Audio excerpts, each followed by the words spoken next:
Itu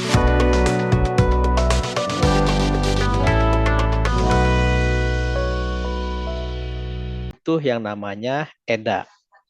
Ya, EDA ini kita mengeksplor terkait dengan dataset yang kita miliki.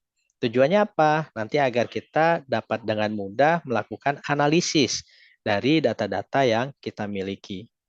Ya. Nah, ini tujuannya dari exploratory data analysis, kita harus memahami data secara mendalam.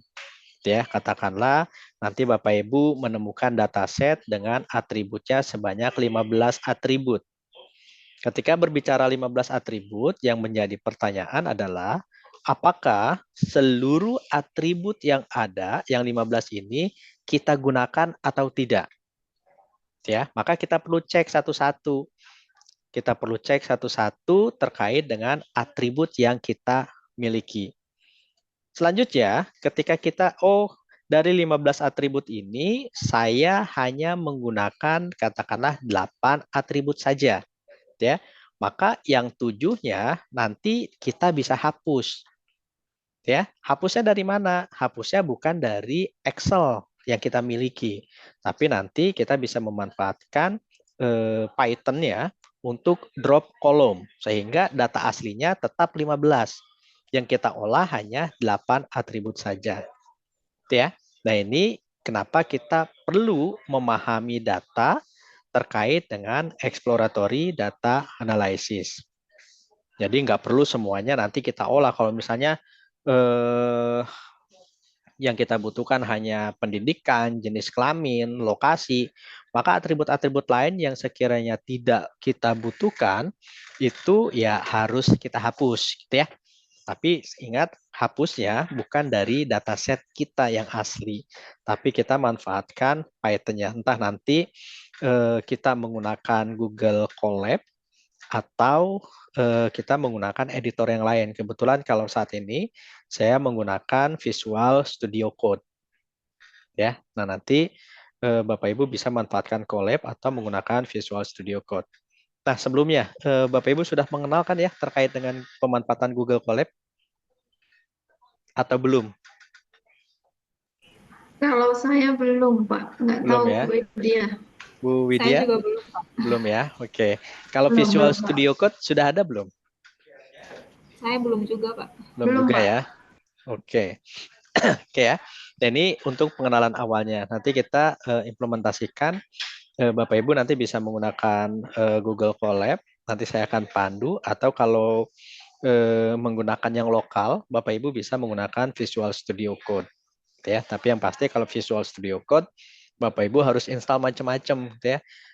Install Python-nya, install library yang dibutuhkannya, ya, dan lain-lain. Tapi kalau menggunakan Google Colab, kita bisa langsung menggunakan editor tersebut tanpa perlu melakukan instalasi library-library yang dibutuhkan. Itu jalan ninja sih sebenarnya. Jadi kita nggak perlu lagi install-install, ya. Tapi yang pasti nanti Bapak Ibu perlu tahu dulu gitu ya terkait dengan data yang dimiliki. Ini harus secara mendalam. Kenapa? Tadi kita butuhnya hanya 8 atribut, sedangkan kita punya 15 atribut. Maka yang 7-nya A ini kita bisa drop kolomnya.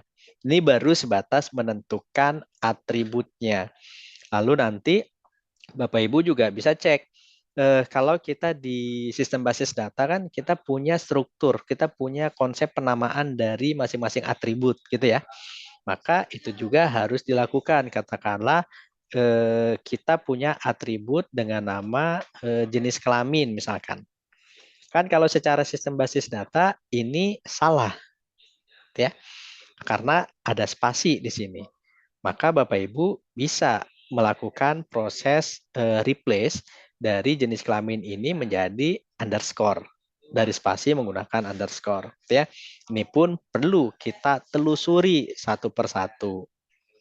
Lalu setelah kita memahami ini, selanjutnya ini kan tadi baru atribut, ini baru atribut. Selanjutnya, yang kedua, kita perlu mengecek apakah seluruh recordnya ini isiannya sudah sesuai atau belum. Ya, Ketika kita berbicara isian ini sesuai atau belum, kan munculnya data science ini sebenarnya akibat atau ya akibat dari pengisian data yang variasi, yang tidak memiliki standar. Katakanlah ketika kita berbicara jenis pendidikan, kalau user biasanya kan ada yang menginput SMP, lalu ada yang menginput SLTP, ada yang menginput sekolah menengah pertama, gitu ya. Nah, kan padahal tujuannya sama, bahwa ini levelnya sama-sama level SLTP, gitu ya. Maka ini juga perlu kita telusuri per masing-masing atribut. Bahkan ada juga yang menginput dia punya spasi, lalu di sininya SLTP misalkan. Kan juga ini akan berbeda hasilnya antara SLTP yang menggunakan spasi dan yang tanpa menggunakan spasi. Oke, maka kita perlu menelusuri record-record terkait dengan atributnya. Contoh kasusnya seperti ini. Ya. Nah, ini baru tahapan kita memahami, oh ini harusnya isinya SLTP saja, gitu kan. Maka ya sudah, kita semuanya replace dengan SLTP. Oke, ini yang sering ditemukan. Lalu apalagi yang sering ditemukan? Biasanya kalau aplikasi yang digunakan pada saat dulu misalkan kita boleh mengisi ketika dia tidak ada datanya, maka kita bisa kosongkan, ya. Tapi ketika dilakukan proses upgrading dari aplikasi, maka katakanlah dia menentukan, oh jika ada, dia harus pilih ya. Jika tidak ada, maka harus pilih tidak. Ya. Maka kalau kita menelusuri atributnya, berarti kan dia sudah punya 3 isian. Yang pertama isiannya adalah kosong, null. Yang kedua isiannya adalah iya. Yang ketiga isiannya tidak. Nah, kalau kita tidak paham dari struktur datanya, maka yang null ini biasanya dihapus, ya. Padahal yang null ini sebenarnya isiannya adalah tidak ada. Ya, paham ya sampai sini ya? Ini tujuan kita harus memahami data secara mendalam. Kebanyakan kalau pada saat saya bimbing mahasiswa untuk data science, mereka pukul rata. Yang null, yang NE, semuanya dihapus. Padahal kalau kita paham datanya, yang NE ini atau yang null ini sebenarnya harusnya isiannya tidak. Maka yang seharusnya kita replace, kalau kita tidak tahu datanya, maka ini kita delete saja. Padahal banyak nih informasi-informasi yang didapatkan dari baris yang kita hapus ini. Kalau kita berbicara record kan hapusnya sudah satu baris gitu ya. Tapi padahal data ini harusnya berguna buat kita. Maka tujuannya ini kita harus memahami data secara mendalam. Itu ya. Nah, lalu selanjutnya kalau kita sudah ngecek masing-masing atribut ya, selanjutnya kita cek apakah ada data yang outlier, data yang pencilan. Ketika kita berbicara data outlier ini, kita harus tahu apakah data outlier ini karena memang salah input atau memang data ini benar-benar outlier. Ya, paham ya sampai sini ya? Ketika berbicara data pencilan, katakanlah ketika data pencilan, oh dia punya anak 2, dia punya anak 3, dia punya anak 5, dia punya anak 7, lalu dia punya anak katakanlah 107. Ya, ini kalau kita berbicara jumlah kepemilikan anak. Oke. Nah, dari data-data yang ada ini, mana yang menurut Bapak Ibu kayaknya ini nggak logik nih? Data yang mana?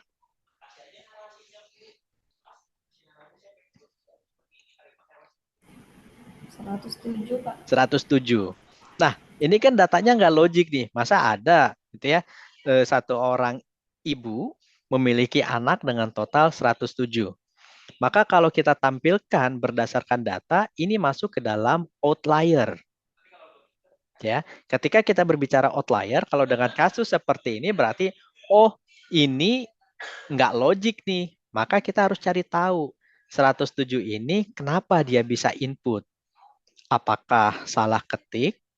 apakah dia salah input ya atau apakah dia seharusnya jumlahnya hanya 7 saja. Nah, ini kita wajib lagi memahami data secara mendalam. Ya, jangan sampai nanti oh ini 107 saya hapus aja lah amannya gitu kan. Kan nggak gitu juga. Kalau hanya satu, oke. Tapi kalau datanya banyak, kan berarti kita harus mengecek data-data yang kita miliki. Itu ya, aman ya sampai sini ya. Ini terkait dengan outlier. Kalau misalnya kita bilang, oh datanya 12 misalkan di sini. Nah, yang 12 ini katakanlah hanya ada 5 orang. Selebihnya 1, 2, 3 sampai dengan 7. Nah, kira-kira logik nggak jumlah anak 12? Kira-kira jumlah anak sebanyak 12. Logik, ya. Karena ada ibu yang anaknya 12. Ya, ini logik. Nah, ketika ini logik, kan munculnya dia sebagai outlier. Kalau dia muncul sebagai outlier dengan jumlah anak 12, maka ini ya sah-sah saja.